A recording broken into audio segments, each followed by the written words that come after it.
ఎండు కొబ్బరి, all spices, garam masala powder, జీలకర్ర పొడి, ధనియాల పొడి ఇవన్నీ వేసుకుని ఇప్పుడు మిక్సీ జార్లో మంచిగా పేస్ట్ పట్టుకుందాం. ఫస్ట్ ఆయిల్ వేసుకుని జీడిపప్పు ఫ్రై చేసుకుని పక్కన పెట్టుకుందాం. ఇప్పుడు ఇందులో స్పైసెస్ వేసి ఫ్రై చేసుకున్నాం కదా, కరివేపాకు వేసుకోవాలి. ఇది చికెన్ మ్యారినేషన్ చేసుకున్న తర్వాత ఉడకబెట్టాను, వాటర్ వేయలేదండి, ఇందులో నుంచి వచ్చిన వాటరే. ఇప్పుడు ఈ చికెన్ని కూడా అందులో వేసి ఫ్రై చేసుకుందాం. ఇప్పుడు చికెన్ని బాగా ఫ్రై చేసుకుందాం.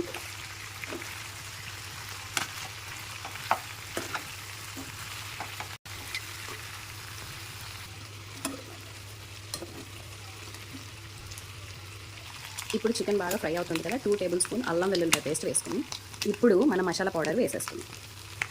దీన్ని గరిటెతో తిప్పడం కంటే టాస్ చేసుకోవడం బెస్ట్, బట్ బాగా తిప్పేసుకుని మంచిగా కలుపుకున్నాము. చూసారా మసాలాలు ఎంత బాగా ఫ్రై అయినట్టు, చికెన్ చాలా రెడ్గా టర్న్ అవుట్ అయింది. ఇప్పుడు నాట్ రెడ్, బ్రౌనిష్ అనమాట. ఇప్పుడు ఇందులో పసుపు, కారం వేసుకున్నాం. ఇప్పుడు ఇందులో కారం 2 టేబుల్ స్పూన్స్, 1 స్పూన్ పసుపు వేసానండి. ఇప్పుడు దీన్ని బాగా తిప్పుకుందాం మనం.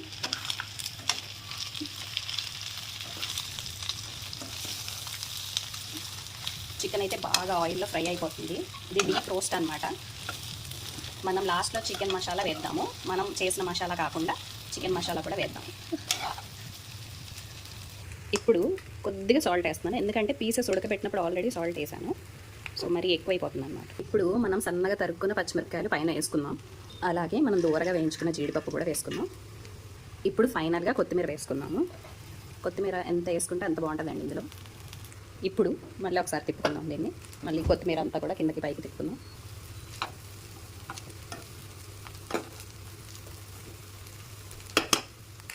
తిన్నారంటే you are just out of the world అనమాట, అంత టేస్టీగా ఉంది చూసారా.